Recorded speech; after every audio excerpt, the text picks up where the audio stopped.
Inside the Silverline County DMV, my father sighed. Patience. In the parking lot moments later, my stepmother got in my face. Her nails dug into my chin, and then she hit me, amidst car horns, under a security camera, and in front of a line of complaining people. I wiped the blood from my lip, opened my recording app, and whispered, "Thanks for the timeline."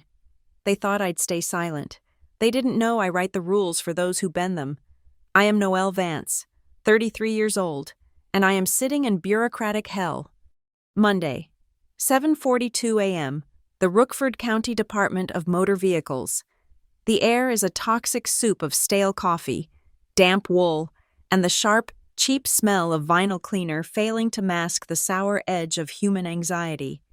Above, a single fluorescent tube flickers, casting a sickly pulsing light over the rows of identical gray plastic chairs. Every chair is bolted to the floor, a permanent arrangement of shared misery, a digital display, bleeding red numbers, clicks, a computerized voice, devoid of inflection, announces, "Now serving B027 at window 4. B027. I am B041. I am here for a simple, mundane task. Updating the address on my driver's license. It's a box-checking exercise. A new corporate insurance policy for Fleet Shore Logistics, my division, requires all executive officers' personal documentation to be perfectly aligned with their HR files. As head of compliance, I wrote the damn rule, and now I am subject to it. It's the kind of grinding inefficiency that makes my teeth ache. I could have done this online, but a recent system flag required an in-person visual verification, an inconvenience, or perhaps, in hindsight, an opportunity. My phone buzzes on my knee. A silent, tactile vibration. A text. Graham. Patience. I don't look up, but my eyes shift left. 3 people ahead of me in the queue, standing near the commercial licenses sign, is my father, Graham Vance. He is pretending not to know me. He's immaculate, even here. His tailored cashmere overcoat seems to repel the grime of the room. He's studying a pamphlet on boating safety with the intense focus of a scholar, a performance for the man standing next to him, Ron Talbot, a local reporter for the Garnet Ledger. Here renewing his press credentials, Graham is a pillar of the community. He can't be seen waiting in line with his daughter, the employee. It implies normalcy. It implies waiting your turn. It implies weakness. Patience, the word he used my entire life. It was never advice. It was a command to absorb, to endure, to remain silent while the storm passed, a command to let others break the rules while I, the good daughter, waited. The main doors slide open at 8:15 a.m., letting in a blast of cold, wet October air, and with it, the storm. Morris, my stepmother, the chief operating officer of Carrick and Rowe Holdings, the parent company of my own. Maris doesn't walk into a room. She annexes it. She wears a severe black trench coat, her heels clicking with sharp, impatient strikes against the linoleum. She ignores the queue, the digital signs, the very concept of waiting. She strides directly to the front counter, past the velvet rope, slapping her designer handbag onto the Formica counter of window 2. The clerk, a woman with tired eyes and a name badge reading Brenda, looks up, startled. "Ma'am, you need to take a number." "I don't have time for a number," Maris snaps. Her voice isn't loud, but it cuts through the dull murmur of the room. "I am Maris Vance. I have a 9 a.m. meeting with the mayor. I need this processed now." Brenda sighs, the sound of 1,000 identical confrontations. "Everyone has a meeting, ma'am. Please take a number from the machine." "This is unacceptable," Maris says, leaning in. "Out of the way." She's speaking to the man Brenda was helping, a construction worker holding a helmet. The room has gone quiet. I can see my father stiffen, his back still to me. He is now examining the boating pamphlet as if it holds the secrets to the universe. The reporter, Talbot, has looked up, his journalist's instincts sensing the friction, the raw display of entitlement. This is the moment, the deviation, the disruption I anticipated but could not schedule. I stand up. The plastic seat makes a slight sucking sound as I rise. Maris. Her head snaps toward me, her eyes, cold and assessing, narrow. She hates being challenged. She especially hates being challenged by me, the compliance officer, the living reminder of her husband's first wife. She's right, I say, my voice calm, projecting just enough to be heard clearly by those nearby, including Talbot. The state administrative code doesn't allow for preferential treatment based on professional standing. You have to wait for your number. Maris walks toward me, a predator closing the distance. She stops inches from my face. I can smell her perfume, something expensive and sharp, like burnt flowers and ozone. You, she hisses, her voice dropping to a venomous whisper, meant only for me, but the tension is visible to everyone. You were always stubborn, always pushing. I'm just stating the regulations, ma'am, I say, using the formal title. It's a needle. I know it is. You think your little rules apply to me? They apply to everyone. I see Graham flinch. He takes a half step, a pathetic, aborted motion to intervene, then stops, frozen. Patience. Dad? Maris glares, her face a mask of controlled fury. She knows she can't win here, not with a reporter watching. She spins on her heel, her coat whipping out, and storms out the same doors she entered. She didn't get what she wanted. The room exhales. The digital sign clicks. Now serving B028. My phone buzzes again. Graham. That was unnecessary. Noelle. I delete the message without replying. I finish my business. By 8:45 a.m., I have my temporary paper license, the flimsy printout warm from the laser printer. I walk out into the gray, spitting rain of the parking lot.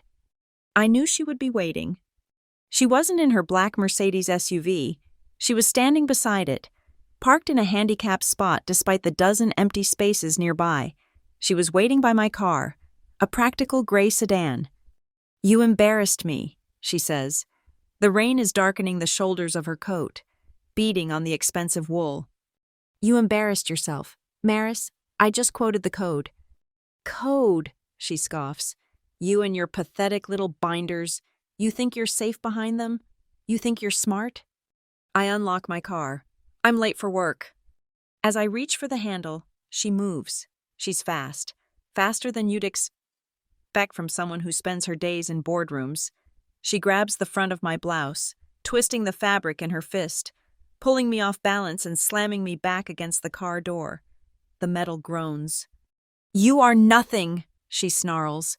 Her face inches from mine. The professional mask is gone, replaced by the raw, familiar rage I've seen in the privacy of our home. You live in our world. You eat at our table. You will learn respect. And then she hits me. It's not a movie slap. It's a hard, flat, open-palmed strike that connects with my cheekbone and the side of my mouth. The sound is shockingly loud in the damp air, a dry, percussive thwack of skin on skin. My head snaps to the side. The sting is immediate, a wildfire of nerve endings. I taste copper. I don't react. I don't cry out. I don't raise a hand. My training. The decade of enduring her and my father's patience kicks in. But it's not patience. It's observation. It's data collection. My first move is calculated. I slowly lift my head. I am not looking at her. I am looking past her, up at the corner of the DMV building. There. Mounted under the aluminum gutter, aimed directly at this section of the parking lot, is a round, black security camera dome. Its surface is reflective, but in the center, a tiny, beautiful red light is blinking. Steady, active, recording. My left wrist vibrates. I glance down at my smartwatch, the custom app I built, triggered by the accelerometer detecting a high G impact, is already running. The screen displays a heart rate graph, a sudden, jagged spike to 132 beats per minute. Below it, a red icon pulses. Ambient audio recording, active. The watch captured the sound of the slap and her voice, which is still ringing in the air. Don't test me, girl. Holy shit. The voice comes from 20 feet away. A college-aged kid, huddled under the small bus stop awning, has his phone out. He's not just holding it, he's filming. His jaw is slack. The lens is pointed right at us. The angle is perfect. He is capturing Maris. Her hands still raised slightly, her face contorted in rage.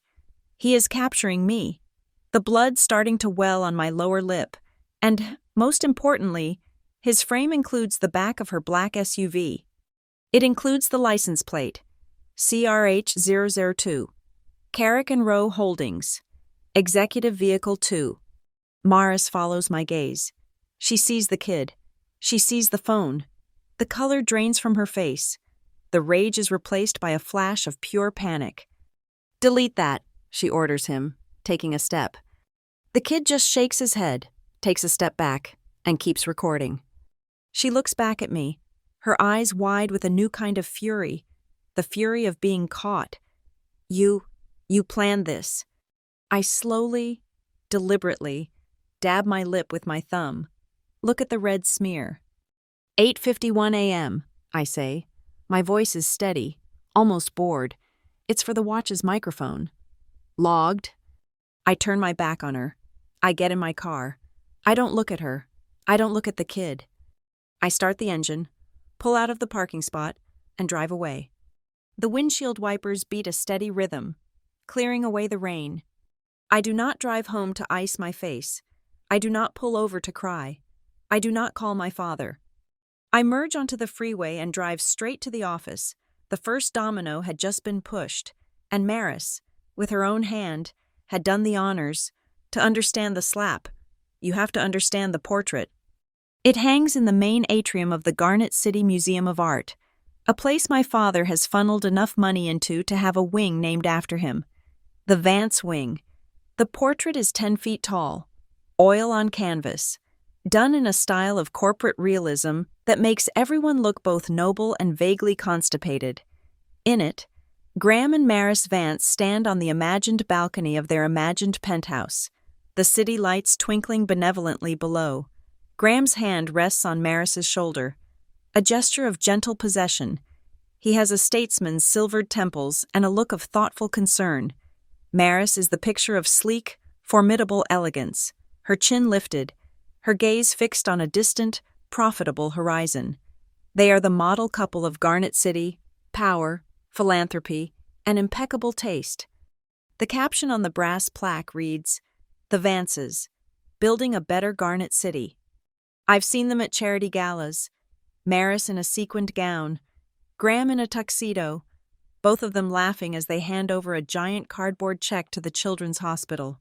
I've seen the pictures in the Garnet Ledger, the Vances cutting the ribbon at a new downtown park, the Vances sponsoring a literacy program, the Vances, always smiling, always building, always on display. That is the portrait. The reality is the Sunday night dinner table. The table is a vast, polished mahogany slab that could seat 20. We are always 3. Maris sits at the head, the matriarch in her rightful throne. Graham sits to her right, a loyal consort. I sit halfway down the side, positioned exactly like a mid-level manager at a quarterly review. The portrait is a lie of light and paint. The dinner table is the truth, carved in wood and silence. In the portrait, Graham's hand is on her shoulder. At the table, her word is law, and his silence is the ink that signs it. Maris decides. Graham complies. I came to live with them when I was 14, a year after my mother died.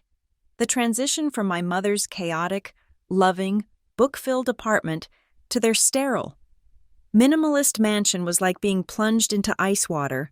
The house had rules, but only one truly mattered. The prime directive that governed all else: you will not embarrass the family. Embarrassment was a broad and ever-shifting category. Getting a B+ on a calculus exam was an embarrassment. Voicing a political opinion that differed from Graham's golf partners was an embarrassment. Wearing the wrong brand of sneakers to the country club was a mortal sin. But my cardinal, recurring flaw, the one that defined me in Maris's eyes, was that I didn't know how to yield. I didn't understand that truth was secondary to appearance. I was 15 the first time she put her hands on me. We were behind the garage, out of sight of the street. I had corrected her in front of one of her friends about a minor historical fact. It was a stupid, pedantic thing for a teenager to do. But it was the truth. Later, as I was taking out the recycling, she cornered me. Her voice was low and tight. "You made me look like a fool." I started to stammer an apology, and she shoved me. Hard. I stumbled backward, tripping over a loose flagstone, my hands scraping against the gravel driveway. I looked up at her, stunned, a sharp pain radiating from my palms. Graham opened the back door, saw us, and paused. He saw me on the ground. He saw the fury on his wife's face. He looked at me, his expression unreadable, and then simply said, "Maris, dinner is ready." Then he closed the door, leaving me on the ground. His silence was my answer. The message was clear. Her actions were acceptable. My failure to yield was not. The problem wasn't the shove. The problem was that I had provoked it by not being silent. I had embarrassed the family. So why? After all this, was I still here? Why was I the head of compliance for Fleet Shore Logistics, a key subsidiary of their holding company? Because they needed me. After I graduated law school, Graham had a problem. Fleet Shore was a regulatory nightmare, a tangle of interstate trucking laws, union contracts, and emission standards. They were bleeding money and fines.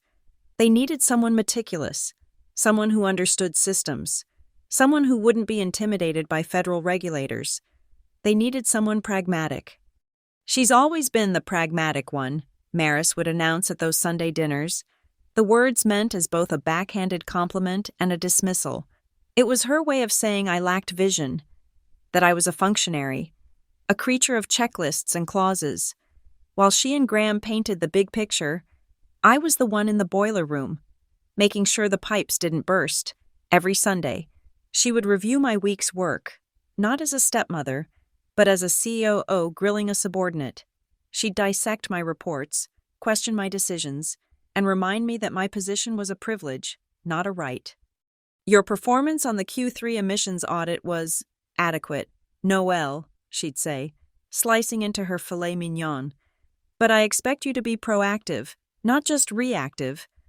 Graham would nod, murmuring, "Good feedback, dear." They never let me forget my place. They never let me forget that while my degrees were my own, a bachelor's in economics from Berkeley, a JD from Stanford, both earned through scholarships and late nights fueled by caffeine and sheer force of will. My career path had been paved by their connections. They had opened the door. They had provided the VIP pass that got me the interviews, the introductions, the seat at the table. They saw it as a debt I could never fully repay. I saw it as a transaction. They needed a problem solved. I had the skills to solve it. My salary was fair market value, but in their minds, I was forever the charity case, the project they had so generously taken on. But living in that house, working in that company, I learned something they never intended to teach me. I learned about power. Their version of power was loud. It was the sharp click of Maris's heels, the booming confidence of Graham's voice at a fundraiser, the public displays of authority. It was the shove behind the garage. But I saw that wasn't real power. That was just noise. Real power, I learned, is quiet. It's invisible. It is the fine print on page 37 of a loan covenant. It is the specific wording of a corporate bylaw. It is the subordinate clause in an executive employment contract that no one bothers to read. It's the silent, interlocking network of rules and regulations that underpins everything. They saw me as a glorified clerk, a box ticker. They never realized I wasn't just checking the boxes. I was building the machine. My father's favorite word for me was patience. He meant it as a restraint, a muzzle. Be patient, Noel, and this will pass. Be patient, Noel, and don't make waves.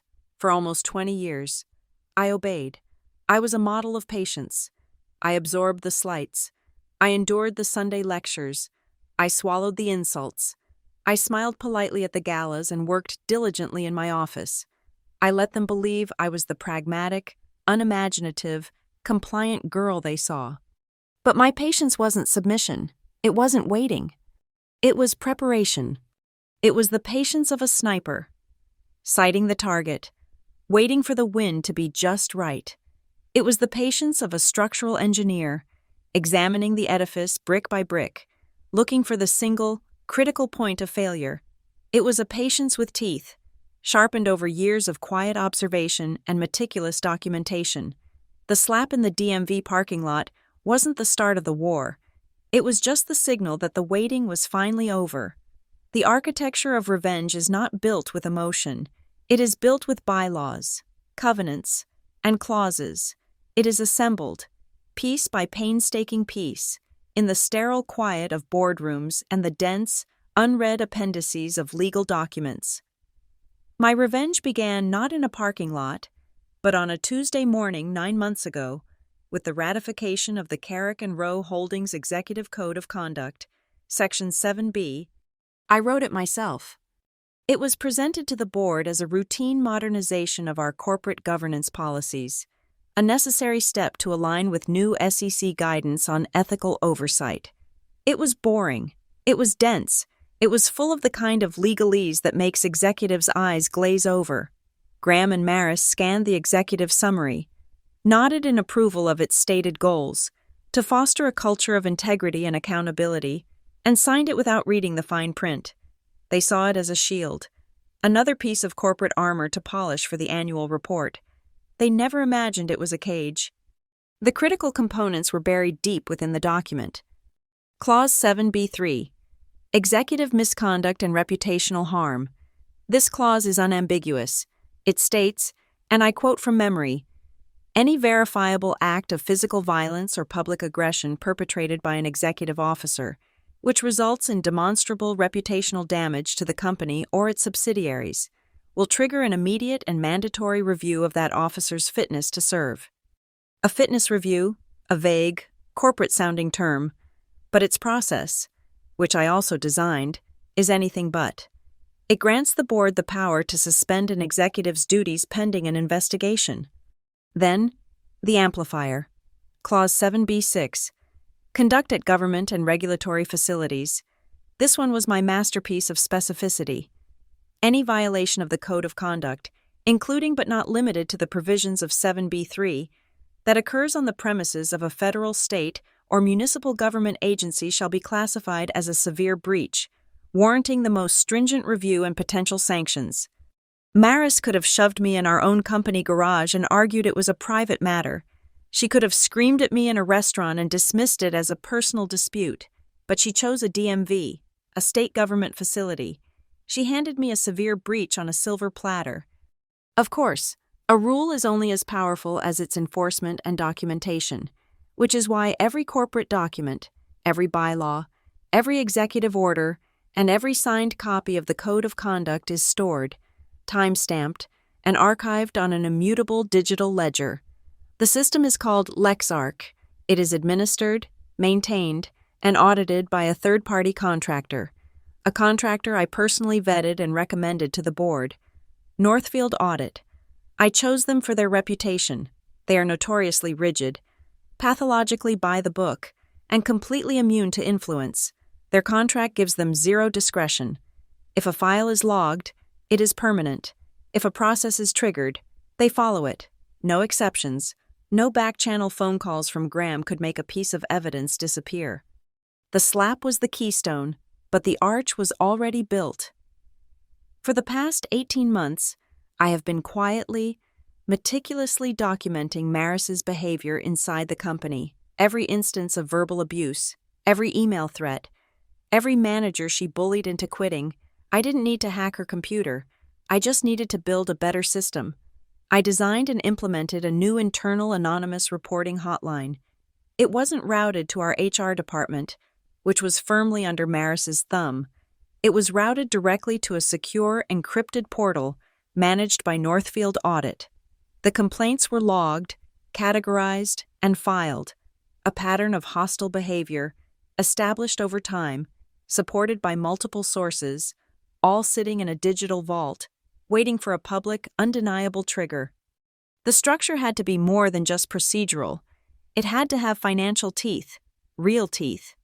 6 months ago, Carrick and Rose Directors and Officers Liability Insurance, the policy that protects executives from personal financial ruin in lawsuits, came up for renewal. As part of my compliance duties, I reviewed the policy, I drafted a new rider, an addendum, and presented it to the Finance Committee. The rider stipulated that the policy would not cover legal defense costs for any executive action determined to be a result of a willful and knowing violation of the company's own ethical code of conduct. I sold it as a cost-saving measure, a way to get a better premium by showing our insurers we took our own rules seriously. It passed unanimously. With the stroke of a pen, I had ensured that if Maris's actions triggered a 7B review, she would be on her own. The corporate shield would evaporate. But the final, critical piece of the mechanism was the one I was most proud of. Last year, Carrick and Rowe renegotiated its primary revolving credit facility, a massive line of credit from a consortium of banks that funded their acquisitions and operations. I was part of the due diligence team, tasked with reviewing the loan covenants, working with the external legal counsel.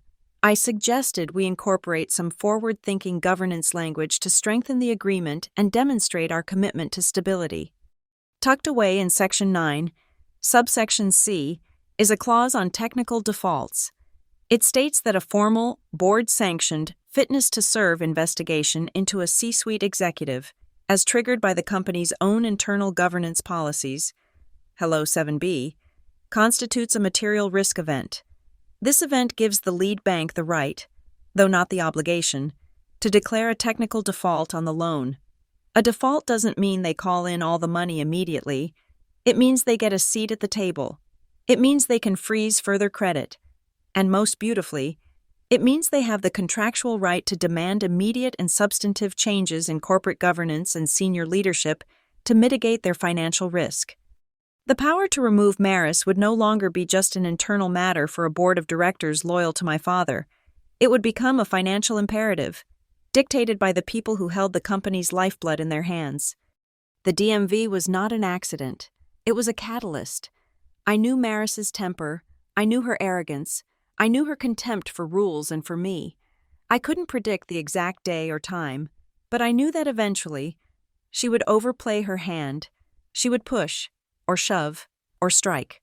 My job was to ensure that when she did, the stage was set, the cameras were rolling, and the entire, intricate, and legally sound apparatus I had built would spring to life.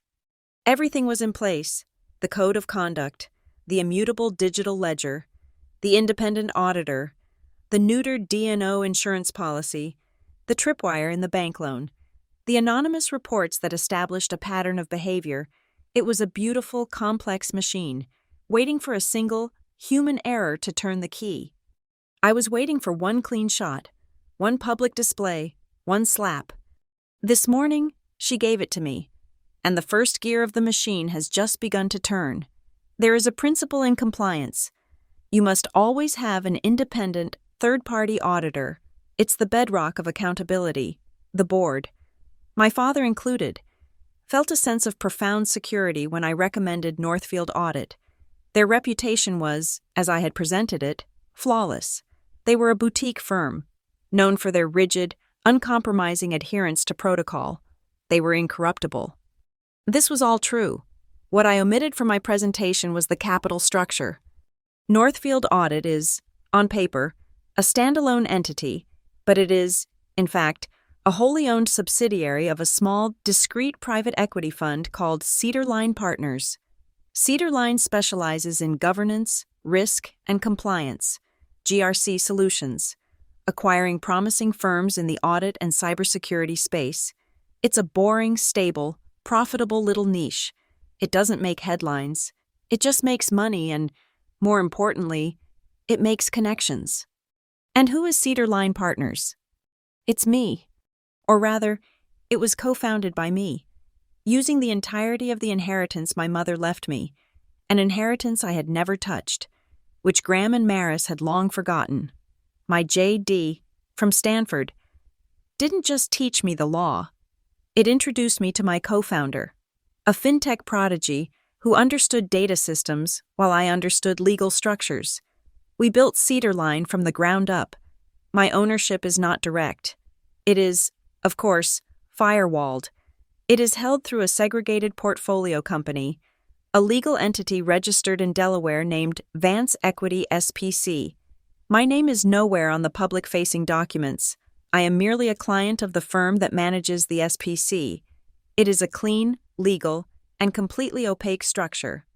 When I recommended Northfield to the Carrick and Rowe board, I disclosed nothing. I was not required to. A potential conflict of interest only exists if the relationship is known. As far as the board was concerned, I was the diligent head of compliance, selecting the most rigorous, most impartial vendor to manage our new ethical framework. They praised my thoroughness. The contract I drafted between Carrick and Rowe Holdings and Northfield Audit is a work of art. It's not a standard vendor agreement. It is an ironclad mandate. It grants Northfield Audit unrestricted, real-time access to the LexArch system. Every anonymous complaint, every manager's report, every piece of data I had been seeding and collecting on Maris's internal misconduct. Northfield has a copy. Their contract explicitly authorizes them to access all compliance logs and, crucially, to conduct independent verification interviews with personnel, to validate any claims of executive malfeasance. This isn't playing dirty. I haven't hacked a single email. I haven't planted a single bug. I have simply built a superior legal and corporate infrastructure. I am operating strictly within the rules I wrote, and the rules they signed. Maris and Graham believe in power through intimidation, through volume. I believe in power through process. They see the law as a set of loose guidelines to be bent. I see it as a set of levers to be pulled. And the levers are now connected. The contract I wrote doesn't just grant Northfield access, it imposes an obligation. Tucked into the reporting requirements section, there is a clause. It states that in the event a 7B severe breach investigation is triggered, Northfield is contractually obligated to send a copy of its initial findings report not just to the Carrick and Rowe board, but simultaneously to the administrative agent of our primary lending consortium, the bank. This is not standard practice. I had to justify it to our legal counsel. I argued that by proactively sharing governance risks with our creditors, we were demonstrating radical transparency, building trust, and securing more favorable loan terms in the future. Legal bought it. The board loved the buzzword. Radical transparency. It sounded so modern, so ethical. What it really means is that I don't have to leak the report to the bank. I don't have to be the whistleblower. The system I built mandates the whistle be blown the moment the 7B investigation is formally opened, which will be the inevitable result of the video, the police citation, and the official DMV report. Northfield systems will automatically generate and transmit that notification. Maris can't stop it. Graham can't call it off. I, as head of compliance, will simply follow the process. This brings us to the bank. Banks hate risk. They hate instability. They hate public scandals involving C-suite executives committing crimes in parking lots. The technical default clause in their loan agreement is their panic button. But what happens after they press it? Chaos. A power vacuum. The board would scramble. Maris and Graham would try to install a loyalist. I don't leave things to chance. During the loan renegotiation, after the primary covenants were agreed upon, my contact at the bank, a sharp VP in risk management, and I worked on an ancillary agreement. It's called a sighed letter. It's a private, legally binding document that isn't filed with the main agreement. Our sighed letter, executed between the bank and the company, addresses the unlikely event of a leadership crisis triggered by a default. The letter states that to ensure continuity and restore market confidence, the company agrees that the bank will give preferential consideration to interim leadership candidates recommended by the company's independent governance auditor. The independent governance auditor, Northfield Audit. Me. And yes, Northfield, at my direction, has already prepared that list. It's been sitting in a secure file for 3 months. It's a list of 2 pre-vetted, break glass in case of emergency candidates, complete with full compensation packages and 100-day transition plans. The first name on that list is Archer Bell. Archer is the former CEO of a mid-sized logistics firm we acquired 2 years ago. He is competent, respected, and most importantly, deeply uninspired. He is the perfect caretaker. He has no real ambition, and the board sees him as a safe pair of hands. He is the acceptable face of the transition. The second name on that list is mine. But I don't want the CEO title. Not yet. Archer will be the public face, the one who stands at the podium and fields the angry questions. I will be the one they install as interim chief ethics and risk officer for the entire holding company, reporting directly to the board and the bank. I will be the one running Archer's transition plan. I will be the one operating the company from the shadows, with a direct mandate from the bank to clean house. Archer is the figurehead. I am the hand. Maris has spent the last decade and a half looking at me as a nuisance, a piece of furniture, a tool to be used and discarded. She saw a low-level compliance drone, a pragmatic girl good for ticking boxes. She thought I was a pawn in her game. She never, ever considered that I was the one who built the board, designed the pieces, and wrote the rules. She thought she was playing chess while I was installing a hydraulic press beneath the table. When that tiny red light on the DMV security camera blinked, it wasn't a signal of my plan beginning. It was the confirmation that every single domino I had spent years setting up was perfectly, precisely aligned. The fall will be swift, it will be brutal, and it will be, by every metric, completely and totally legal. The first tremor hits at 10:13 a.m. It doesn't start with a news bulletin or a corporate press release. It starts, as most modern fires do, with a single digital spark on a hyper-local forum. Town Square, Rookford. The post is titled, simply, "Woman slapped at DMV this morning." The video is 47 seconds long, shot vertically, the image shaky, the audio is tinny, dominated by the sound of rain and passing traffic. But Maris's voice is just clear enough. "Don't test me, girl." Then comes the sharp, ugly sound of the slap. The video lingers for another 20 seconds on Maris's enraged, panicked face before it cuts out. The initial comments are what you'd expect. "OMG, that's assault. Hope she called the cops." Then, at 10:28 a.m., a user named Garnet Eagle Eye posts a comment that changes everything. Wait a minute. Zoom in on the SUV's license plate in the background, CRH002. Isn't that a Carrick and Row corporate car? The big holding company downtown? The digital hunt begins, within minutes. Someone else posts a link to the Fleet Shore Logistics website, listing its parent company. Another user finds a photo from a recent charity event. Maris Vance, COO of Carrick and Row Holdings, posing by the exact same model of black Mercedes SUV. At 10:45 a.m., the first user tags the official account of the Garnet Ledger. The spark has found dry tinder. While the internet was connecting the dots, I was creating the official record. At 11:00 a.m., I walk into the Rookford County Police Department's downtown precinct. I do not ask for a special detective. I do not mention my corporate title. I take a number and wait my turn. I fill out a standard citizen's complaint form, my handwriting neat and legible. I describe the incident in flat, unemotional language. Unprovoked physical assault. I provide the time, the location, and the name of the assailant. Maris Vance. I check the box indicating I'm willing to press charges. The desk sergeant, a weary-looking man named O'Malley, takes the form, reads it, and tells me an officer will be in touch. The entire process is mundane, procedural, and exactly what I wanted. It's not a family drama anymore. It is now Police Report 77B914. From the police station, I walk 2 blocks to the DMV. I file a formal complaint with the facility manager regarding a violent incident in their parking lot, requesting they preserve all security camera footage from the morning of October 20th. Between the hours of 8:30 a.m. and 9 o'clock a.m., I provide the police report number for reference. Again, all process, all paper. Back in my office at Fleet. Sure. I close my door. The faint swelling on my cheek is covered by my hair. I plug my smartwatch into my computer.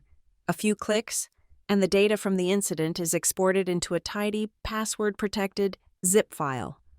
The file contains 3 items. Audio ambient 0851, 10 to 20 yacht. Wave, a crystal-clear audio recording, capturing the final words of our confrontation and the slap itself. Biometric data 0851, 10 to 20 .csv. A spreadsheet of my heart rate, showing a stable 72 BPM baseline, a spike to 132 BPM at the exact moment of impact, and a controlled decline over the next minute. Incident Summary, PDF. A system-generated report, time-stamped by the watch's internal clock, corroborating the file creation time with the event. I log into LexArch, the secure portal managed by Northfield Audit. I open a new file under my own name, Vance Noel. I upload the zip file. I upload a scan of my police complaint form. I upload a scan of the DMV incident report request. The system accepts the files, timestamping each one. The digital clock on the LexArch server reads 1:17 p.m. The timestamp on the DMV security camera that recorded the assault will be 8:51 a.m. The corroboration is absolute. The record is now permanent, immutable, and in the hands of the auditors. At 2:15 p.m., Carrick and Rowe's PR department makes its first move. A statement is released to the Garnet Ledger. It is a masterpiece of corporate denial. We are aware of a maliciously edited and fabricated video circulating online. This is a baseless personal attack, and we are exploring all legal options against those responsible for its creation and dissemination. It's a good effort. It might have even worked for a few hours, but at 2:45 p.m., the Rookford PD press liaison, responding to a query from the Ledger, gives a one-sentence confirmation. We can confirm a complaint has been filed and we are actively reviewing the incident. The PR statement instantly collapses. The company has been caught in a public lie. The shockwaves hit the boardroom at 3:30 p.m. An email, sent from a prominent minority shareholder, lands in the inboxes of all 10 board members, including Graham's. The subject line is blunt. Regarding the DMV incident and Code of Conduct Section 7B, the body of the email is even sharper. Is the board aware of this incident? Does this event trigger a review under Clause 7B3 and 7B6 of our own Executive Code of Conduct? I expect a formal response from the chairman.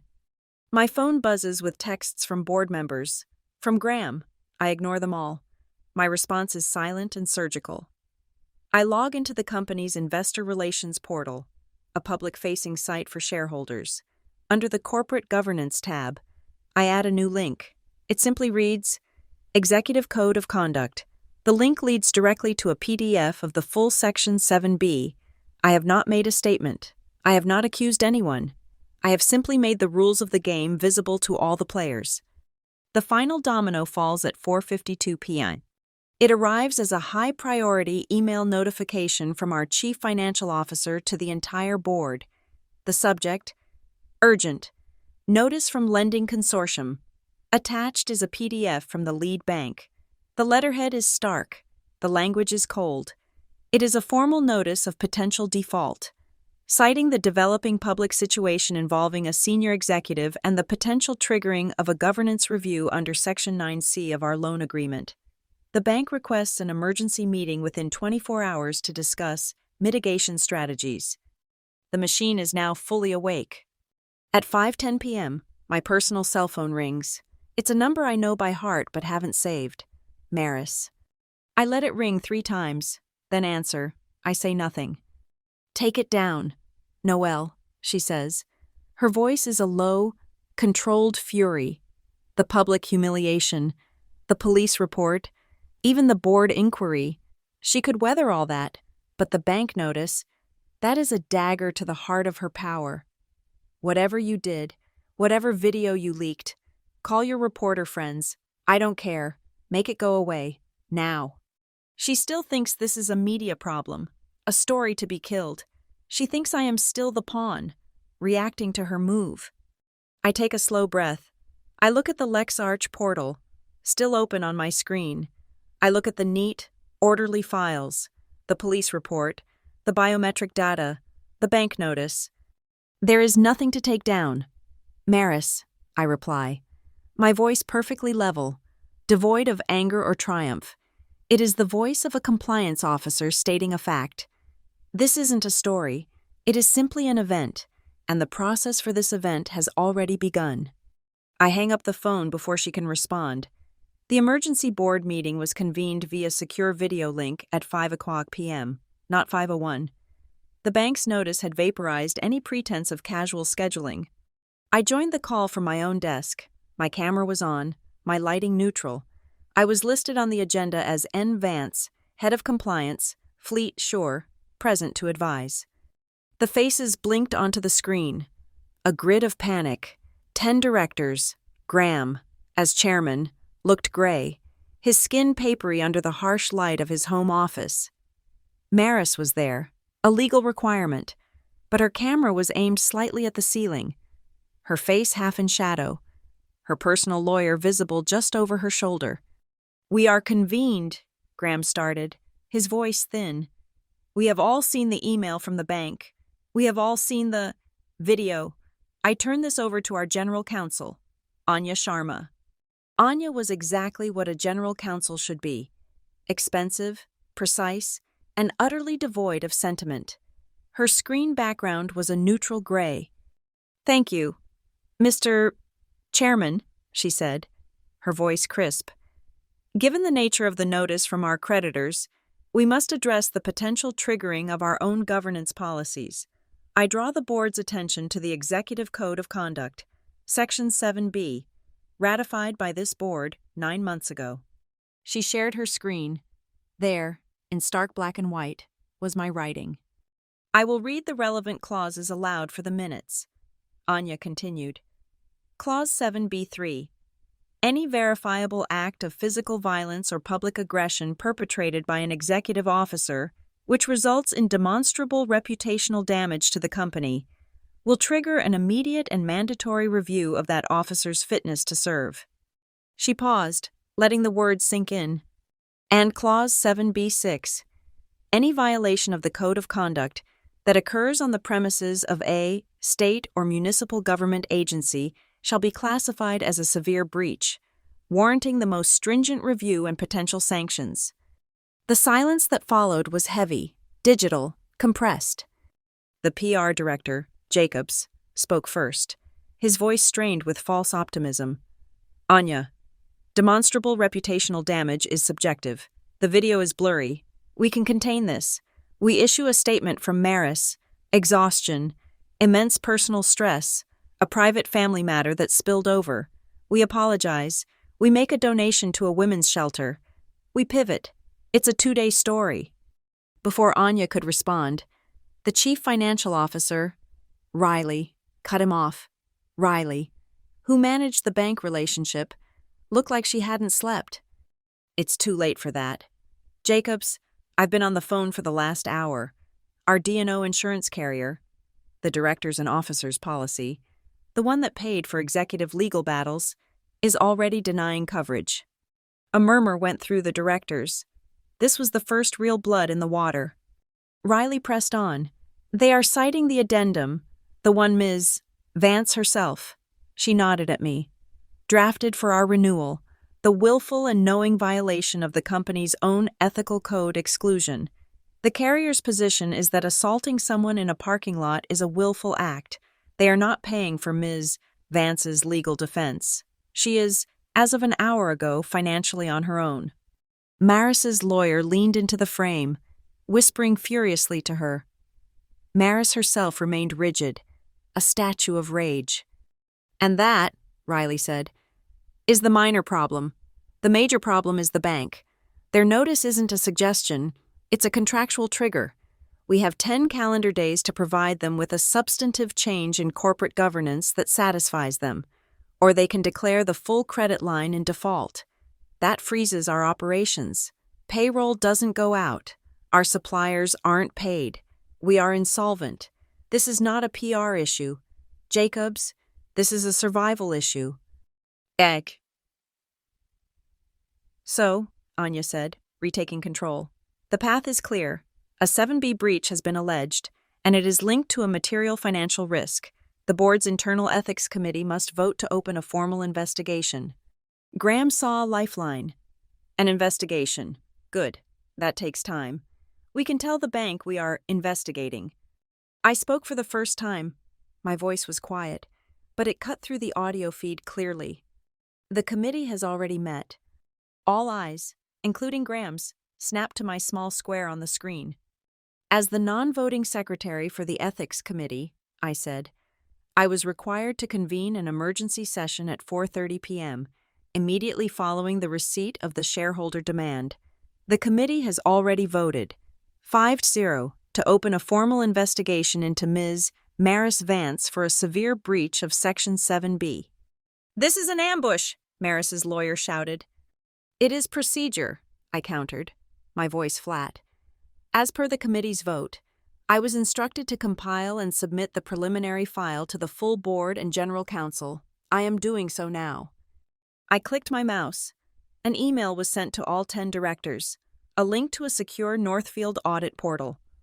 In that file, I narrated, you will find the police report, my own sworn statement, and the biometric and audio data from my personal device.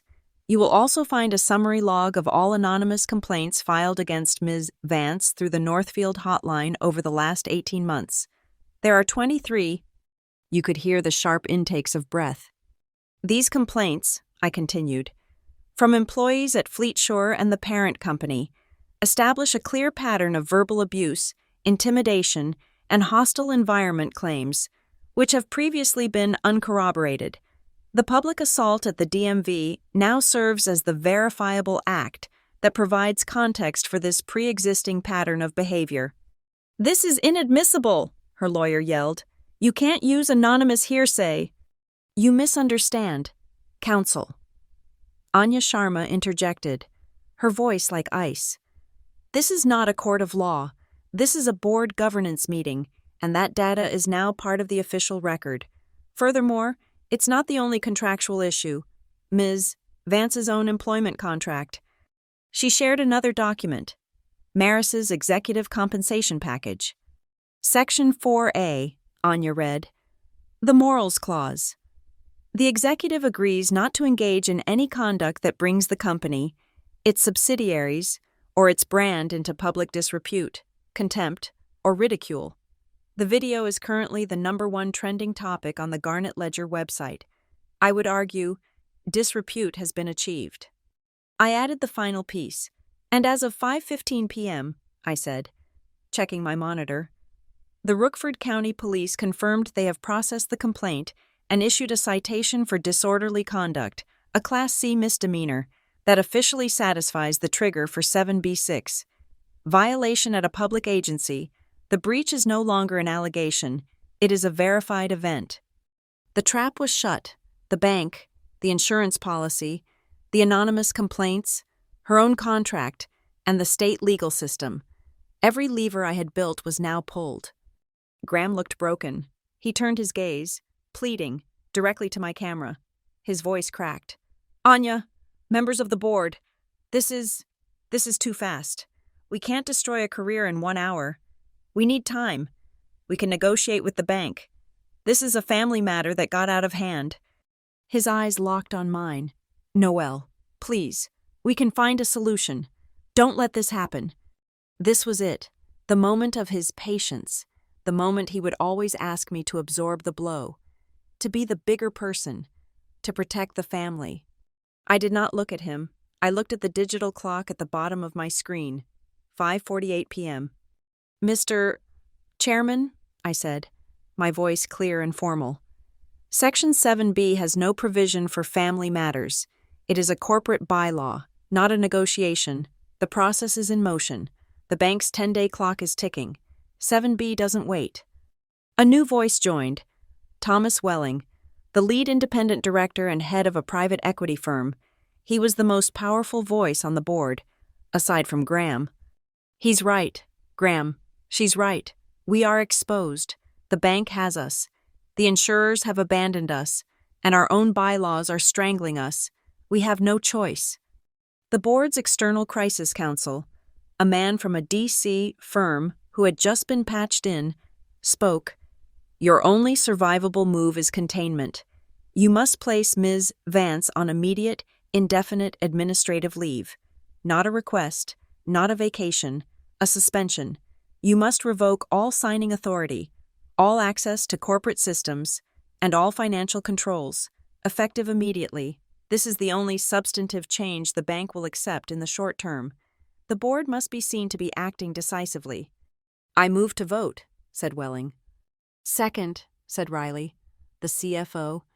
This is a travesty, Graham whispered, but he was trapped. All in favor of placing Maris Vance on indefinite administrative leave, revoking all duties and signing authorities, pending the outcome of the 7B investigation? 9 hands went up on the screen. 9 eyes. Opposed? Graham, his face ashen, slowly raised his hand. Nay. Maris did not vote. She just stared into her camera, the shadow covering her face, a portrait of silent, incandescent hatred. The motion carries 9-1, Anya Sharma declared. The General Counsel's office will draft the official notice. The head of IT will be instructed to terminate access. The minutes will reflect this action, taken at 5:52 p.m. It was done. The grid of faces began to blink out, one by one, directors logging off to escape the stench of the execution. Finally, only 3 feeds were left: Graham, me, and Maris. Graham just stared, his mouth slightly open. Maris leaned forward, her face fully emerging from the shadow. Her eyes were not tearful. They were pits of black fire. She looked directly at me. She didn't say a word. Then her screen went black. I logged off. The next morning, 8:03 a.m., the 28th floor boardroom of Carrick and Rowe Holdings is a glass box suspended in a storm. Rain, thick and relentless, drums against the floor-to-ceiling windows, blurring the gray cityscape below into a smear of watercolor. The air inside is cold, recycled, and silent. The only sound is the soft hiss of the climate control and the percussive tattoo of the rain. The long black granite table reflects the bruised sky like a dark mirror. 9 of the 10 directors are already seated. Thomas Welling, the lead independent director, has taken the chairman's seat at the head of the table. He is a man carved from granite himself, his face a study in grim neutrality. My father, Graham, sits halfway down the side, a ghost at the feast, looking small and lost in his expensive suit. He will not meet my eye. I am at the far end of the table, a bookend to Welling's authority. My laptop is open, its screen dark.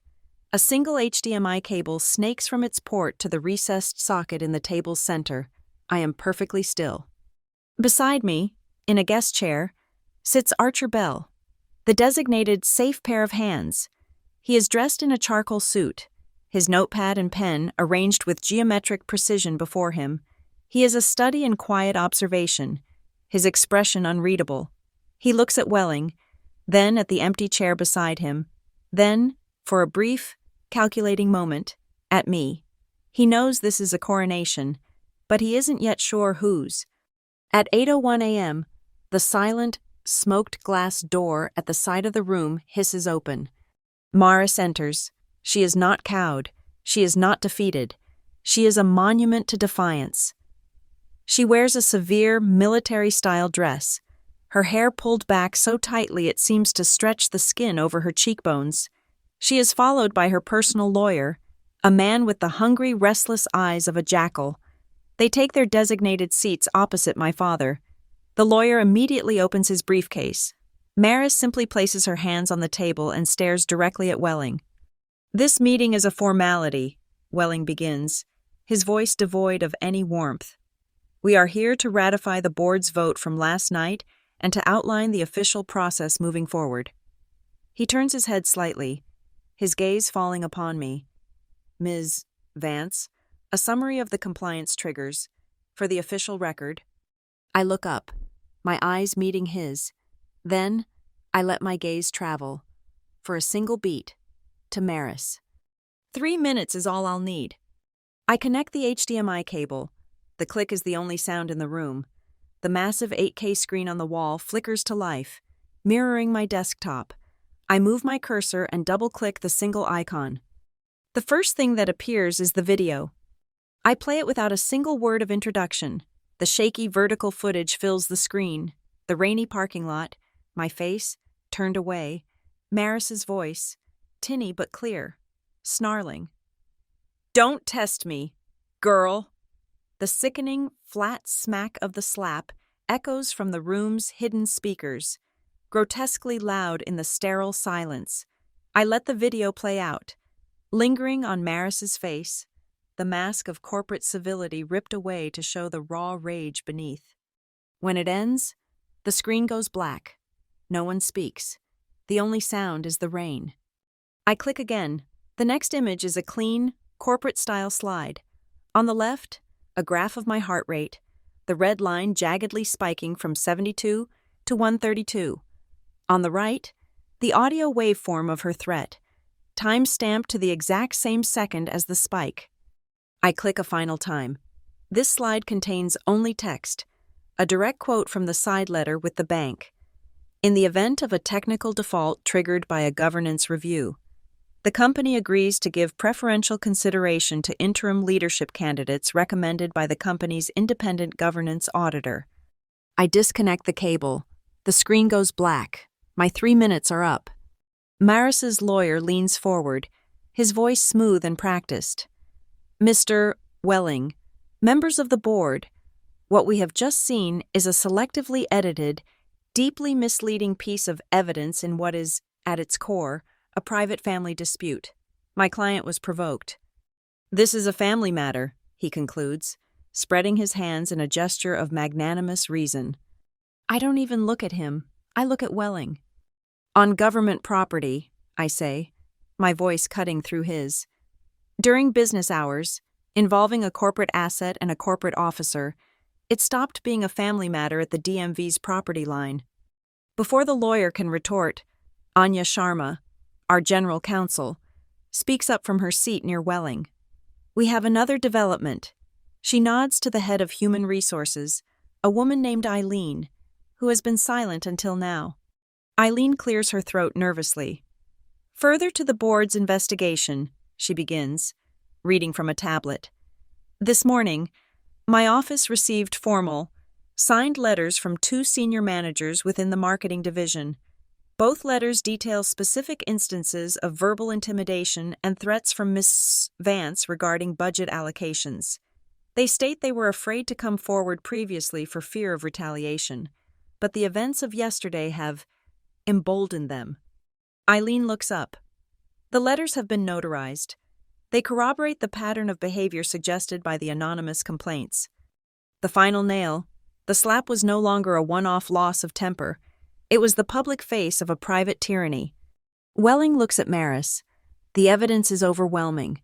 The risk to this company is unacceptable. The bank has been clear. We need to vote. He looks around the table. I move to formally ratify the indefinite administrative leave of Ms. Maris Vance, effective immediately. I further move that a vote on the termination of her employment for cause, as defined by her contract and our corporate bylaws, be scheduled for 7 days from today. Do I have a second? Second, Riley, the CFO, says instantly. All in favor? 6 hands go up. Riley, Anya, Eileen from HR, and 3 other independent directors. Welling raises his own. That makes 7. Archer Bell, as a non-director, does not vote. He simply makes a note on his pad. Opposed? My father's hand rises, slowly, tremulously, a single, pathetic act of loyalty. Maris does not vote. Her lawyer has his hand on her arm. The motion carries, 7-1, Welling announces. The suspension is ratified. The termination vote is scheduled. It is over. The lawyer begins packing his briefcase. He whispers to Maris, but she isn't listening. Her eyes, filled with a cold, compressed fury, are locked on me. She stands up. Slowly, the room is silent. Watching her, she takes a step away from the table, then turns to face me down the long, polished expanse of granite. Her voice is not a shout. It is a low, guttural promise. You will pay for this. I don't flinch. I don't raise my voice. I look directly back at her, at the woman who had shoved me, slapped me, and tried to shrink me for 15 years. I've already paid, I say, my voice just as quiet, but carrying the weight of every silent dinner, every swallowed insult. With 10 years of silence, her face contorts, a brief flash of pure hatred. Her lawyer gently guides her toward the door. The smoked glass panel hisses open, then closes with a soft, final click. She is gone. The tension in the room breaks. Directors begin to murmur, gathering their papers. Welling is already talking quietly with Archer Bell.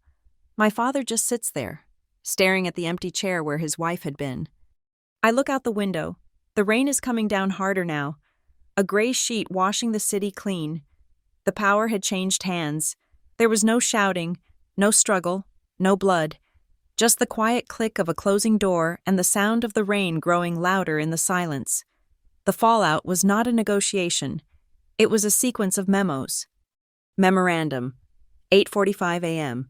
From Lead Bank, Lending Consortium. Thomas Welling, Acting Chairman. Carrick and Rowe. Subject, activation of side letter provisions. Per our rights under the loan agreement and subsequent side letter, and in light of the board's vote of 8:00 a.m., the consortium formally requests that Northfield Audit provide its recommendations for interim leadership by 12:00 p.m. today to ensure operational continuity.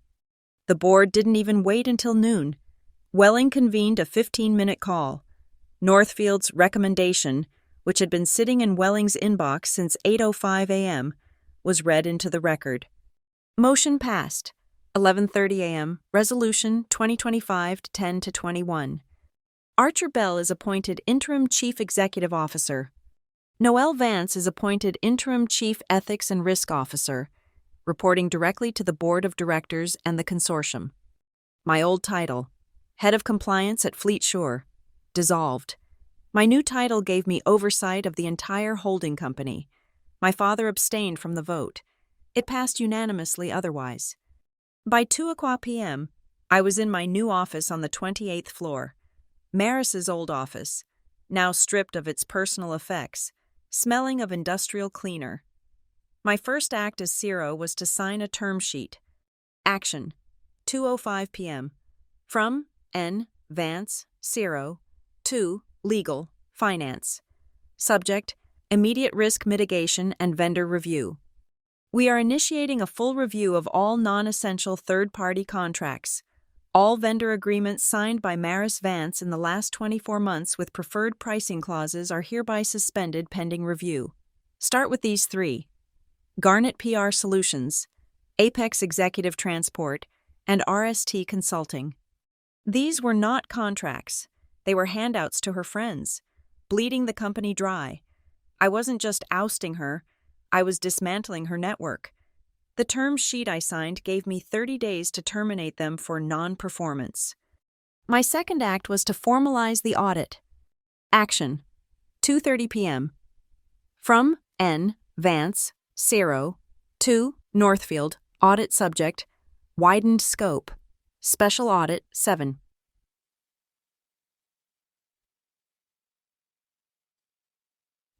The 7B investigation is now widened. I want a full operational and compliance audit of all subsidiaries, starting with Fleetshore Logistics. Focus on DOT-regulated activities. I want to know what else Ms. Vance's leadership style was suppressing. The discovery was made in 4 hours. By 6:30 p.m., I had the preliminary report. It was beautiful. Fleet Shore, my own former division, had a systemic problem. Drivers were using a logging loophole to skirt federal hours of service regulations, maximizing runs at the cost of safety. It was a ticking time bomb, a multi-million-dollar civil penalty waiting to happen. The next morning, 9:00 a.m., I presented the finding to the new crisis committee, chaired by Welling. "This," I said, my voice flat, "is the fruit of Maris's management style, a culture of fear and intimidation, where bad news was buried. This wasn't a clerical error. This was willful noncompliance. My old office was too terrified to report it upwards." I let the implication hang. Maris knew. She encouraged it. "If the Department of Transportation gets this," I continued, "the fines will be catastrophic. It would justify the bank in calling our loans. Maris Vance's continued association with this company, even on leave, is no longer a PR risk. It is an existential financial threat." This sealed her fate. The upcoming vote to terminate was now just a formality. "To fix this," I said, "I've already drafted a solution." I slid a new document across the table. The Operations Transparency Policy. It centralizes all subsidiary compliance reporting directly to my new office. No more silos, no more buried secrets. They passed it without reading the third page, the one that gave the CIRO full authority to override subsidiary-level operational decisions. The company was wounded, reeling, and scared. The board was desperate for an ally, for someone to reassure the bank. The timing was perfect for the second, unexpected maneuver. At 4:00 a.m., Welling received a call, not from me, from the managing partner of Cedarline Partners. The offer was simple, elegant, and perfectly timed. Cedarline, as a specialist in GRC and restructuring, saw Carrick and Rowe as a fundamentally strong company suffering from a temporary solvable governance crisis. They proposed a 90-day advisory package. They would send in their top team to work with me and Archer. They would help renegotiate the bank covenants, streamline operations, and publicly vouch for the company's new transparent leadership. It was a lifeline. It was the exact signal the bank wanted to see. "What's their fee?" the CFO asked Welling, braced for the impact. "That's the surprise," Welling said, a note of relief in his voice. "No cash. They believe in the turnaround. They are asking for minority stock warrants, vested upon successful renegotiation of the credit line. They want skin in the game." The board was ecstatic. It was a vote of confidence from a sharp, impartial third party. They approved the deal in 10 minutes. The signature on the agreement was mine, as CIRO, on behalf of Carrick and Rowe. The signature on the other side, via a proxy, was also mine, as the ultimate beneficial owner of Vance Equity SPC. I was no longer just an employee. I was an owner. A small piece, yes. But the warrants were a foothold, a beachhead, a piece of the company I had earned, not been given. That night, my personal phone rang. My father. I hadn't spoken to him since the boardroom. I answered. "Noel?" His voice was hesitant, thin. I don't understand what's happening. Archer Bell? This Cedarline firm? What do you want? What is all this for?" I stood in my new office, looking down at the lights of the city. The rain had stopped. "Just fairness," I said, "and no more violence hidden by a logo." I ended the call. The end came not with a bang, but with the sterile, flashing lights of a press conference. Friday afternoon, in the ground floor auditorium of the Carrick and Rowe building, the backdrop was a carefully chosen corporate blue, emblazoned with the company logo and the words, "A New Standard of Integrity." The room was packed with local media, the air thick with the smell of wet wool coats and the low hum of television cameras. Archer Bell stood at the podium. He was perfect for the role, handsome in a reassuring, forgettable way, his voice a smooth baritone calibrated for contrition. He spoke of accountability, of a renewed commitment to ethical leadership, of listening to the community and their employees. He announced a new, company-wide training program and a charitable partnership with a local anti-bullying initiative. He was, in short, saying all the right things. He offered a sincere and profound apology for the recent unfortunate event that did not reflect the company's values. I stood 2 feet to his left, just out of the direct spotlight. I wore a simple gray dress. My hands were clasped behind my back. My expression was neutral. I was not the face of the new era. I was the architect of its foundation, a structural element not meant for public viewing. When Archer finished, he turned to me. Our new Chief Ethics and Risk Officer, Noel Vance, will now make a brief statement. I stepped to the podium. The camera flashes were like a volley of silent gunfire. I did not blink. I did not smile. I looked past the cameras, at the back wall of the room, and spoke into the microphones. My statement was 37 words long. Our company's new standard is not a feeling. It is a process. The events of this week were not a failure of character, but a failure of enforcement.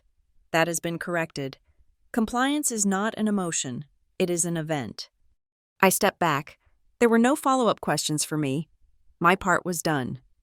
The wheels of process, now unimpeded, turned swiftly and publicly. That same afternoon, in response to a subpoena I had requested through the General Counsel's office, the Rookford County DMV released the original, high-definition security footage of the assault. The Rookford PD officially confirmed that a citation for disorderly conduct had been served to Maris Vance at her home. The facts were no longer a matter of a shaky cell phone video. They were an official, undeniable record.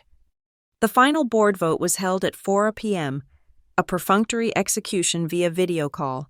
The resolution was to terminate Maris Vance's employment, for cause, effective immediately. There was no debate. The discovery of the fleet, sure safety violations had made her radioactive. Keeping her would have been an act of corporate suicide. All in favor of termination? Welling asked. 7 hands went up, even my father's. His act of defiance was over. He had chosen the company. He had chosen survival. The motion carries 7-0, Welling announced. The resolution included a final, brutal clause, the immediate clawback of all invested stock options and performance-based awards. The golden parachute I had meticulously rewritten into her contract now had a morals clause attached. With the termination for cause, the parachute had just dissolved into smoke. She would leave with nothing but the money she had already banked. An hour later, a press release hit the wire service. It was a masterpiece of corporate euphemism. It announced that Maris Vance had departed the company to pursue other opportunities. In the 3rd paragraph, it mentioned that Graham Vance would be retiring from his role as chairman of the board to focus on his health and philanthropic endeavors. Effective at the end of the month, he wasn't fired. He simply faded away. The market, which abhors a vacuum but loves decisive action, responded. By the closing bell, Carrick and Rowe stock, CRH, was up 3.4%, a small but significant sigh of relief. The bank officially sent a letter withdrawing its notice of potential default. The crisis was over. The internal changes were quieter, but more meaningful. My inbox was flooded with anonymous emails routed through the Northfield system. Thank you. I can finally do my job without looking over my shoulder. You have no idea what this means to us. And the 2 managers who had submitted the signed letters about Maris's intimidation, Archer Bell, at my strong recommendation, promoted both of them, with raises. The message was clear. Speaking up was now rewarded, not punished. My mission was complete. The system was cleansed. The leadership replaced. The culture reset. I had won. But I had no desire to rule over the kingdom I had conquered. On Monday morning, I submitted 2 letters. The first was to the board. My resignation as Interim Chief Ethics and Risk Officer. My work here is concluded, I wrote. The company is in the capable hands of Mr. Bell and the new leadership team. The second was a formal document, filed with the SEC. It was the public registration of the warrants agreement between Carrick and Rowe Holdings and Cedar Line Partners. It legally documented my firm's new equity position in the company. My seat at the table was no longer a job title they could grant or revoke. It was an ownership stake, bought and paid for. That evening, I was the last one in the office on the 28th floor. The city lights glittered below. I opened my laptop and logged into the LexArch system one last time. I navigated to the investigation file, the one that had started this all. Case file, CRH7B001, subject, Vance. Reso. Status, open. I clicked on the status drop-down menu. I scrolled past pending review and under investigation. I selected the final option. The cursor blinked. I clicked. Case file, CRH7B00I. Subject, Vance. Maris status, closed, verified. I logged out of the system. I turned off the lights. The click of the door closing behind me was the only sound. It was done. The debt was paid. The file was closed. 1 week later. The sun is thin and pale, the kind of autumn light that illuminates without offering any warmth. I am back at the Rookford County DMV parking lot. I pull my car, a different one now, a quiet electric sedan, into the exact same spot. The handicapped space next to me is empty. The world has moved on. I kill the engine. The silence that follows is absolute. I look at the building. It's just a box of beige brick and cheap, tinted glass, mundane, unremarkable. Under the gutter, the small black dome of the security camera is still there. I can't see the tiny red light from here, but I know it's blinking, recording, observing, always observing. I get out of the car. The air is cool and smells of damp asphalt and distant exhaust fumes. I walk to the spot where my old car had been parked. Where Maris had cornered me, I crouch down. My fingers trace a hairline crack in the concrete, a jagged little map of stress and failure. I touched this same crack with the toe of my shoe a week ago, while I waited for her to approach. It was a grounding point then, a piece of unchanging reality in a world about to be thrown into flux. Now, it's just a crack in the pavement. My phone vibrates in my pocket. I already know who it is before I look. The name on the screen is Graham, my father. It's the 5th time he has tried to reach me this week. The first 4 were phone calls I let go to voicemail. Now, a text. We can talk? The question mark feels desperate. It's a plea. He wants to explain. He wants to negotiate a new kind of peace, a new family dynamic where he can still see himself as the patriarch, the reasonable man caught between 2 difficult women. He wants absolution. He wants to make it a family matter again. I look at the 3 words on my screen. We can talk? For a moment, I think about what I would say. Would I list the years of silent complicity? The dinners where he let her humiliate me? The time he left me on the gravel behind the garage? Would I explain the intricate legal machine I built around them while he praised my patience? No, there is nothing to say. An explanation would imply I needed him to understand. A confrontation would imply I still cared about his opinion. Silence is a more powerful statement. Silence is the final closing of a door that, in truth, was never really open to me in the first place. I press my thumb to the screen and delete the entire message thread without reading his previous attempts. The icon vanishes. He is gone. The phone buzzes again almost immediately. This one is from Archer Bell. The door's always open if you want to come back. You built this. You should be here to run it. I almost smile. Archer is a good man, a decent CEO. He sees the machine, and he respects the engineer. His offer is genuine. He wants me in the building, watching his back, ensuring the systems run smoothly. It's a good offer, a powerful position. Chief Operating Officer, probably, within a year. But he doesn't understand. I don't need a door he can hold open for me. I don't need a seat at their table anymore. My warrants, held by Cedar Line, give me a different kind of access. I am not an employee they can hire or fire. I am a shareholder they must answer to. I have a key to the entire building. I can come and go as I please, through any door I choose. I type back a simple reply. Thank you. Archer, I'm happy where I am. I put the phone away. My work at Carrick and Row is almost done. There is just one last email to send. The final turn of the key. I compose it in my head as I stand there in the parking lot. It's addressed to Anya Sharma, the General Counsel. Subject: Reinforcement of Section 7B. Anya, as a final recommendation, I strongly advise the board to amend the new ethics training program. Make a full-day, mandatory, in-person training course on the specifics of Section 7B, a requirement for all vice presidents and above. The training must be administered by an external party. Northfield Audit can provide a list of qualified vendors. This ensures the precedent we have set becomes permanent. Institutional knowledge. Regards, Noel. It is my last act as their compliance officer, a final ghost in their machine, ensuring the teeth I gave the company remain sharp. I turn and walk towards the entrance of the DMV. I need to get my permanent license, the plastic card that will replace the temporary paper one. The doors hiss open. The smell hits me first. That same unforgettable cocktail of stale air, cheap vinyl, and anxiety. The red digital numbers on the wall click forward. Now serving G103. The same flickering fluorescent light pulses from the ceiling. Nothing has changed.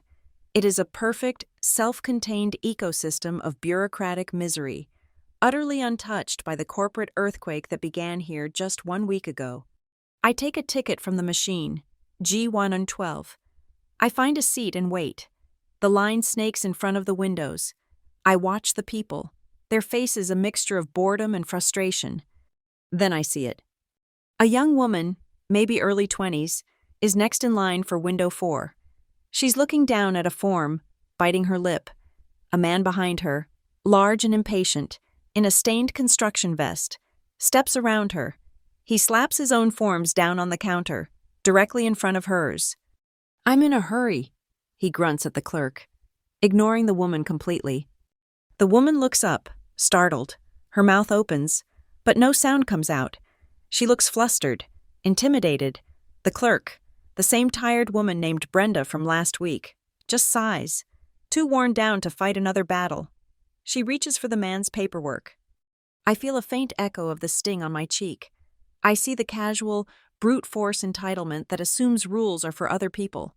The world is full of men like him, and women like Maris. I stand up. I don't walk over to him. I don't raise my voice. I don't say a word. I simply walk a few paces to my right until I'm standing directly in his line of sight. He glances over, annoyed at my movement. I meet his gaze, and then, slowly, I lift my hand and point.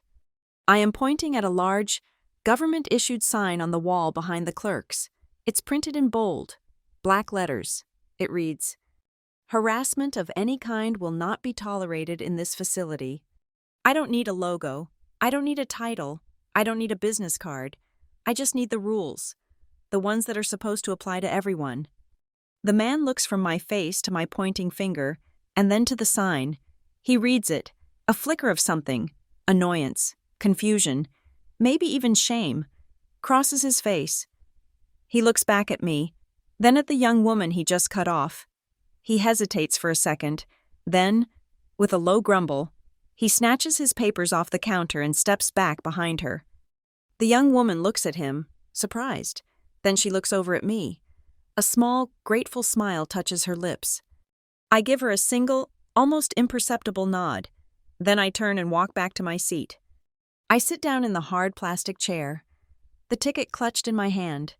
The fluorescent light above me hums its steady, monotonous tune. I look at my hands, resting in my lap. They are calm. My heart rate is a steady 70 beats per minute. And I realize, in this quiet, unremarkable place, that my father had it wrong all along. He taught me the word, but he never understood its meaning. Patience isn't waiting, it's preparing. I look up at the digital sign. It clicks to G111. My turn is next. I rise and walk towards the counter. The debt has been paid in full. Thank you so much for listening to my story. I'd love to know where you're tuning in from, so please drop a comment below and let's connect and share our thoughts. If you enjoyed this, please subscribe to the channel. Give this video a like and consider supporting it further by hitting that hype button. It helps more than you know and allows these stories to be heard by so many more people.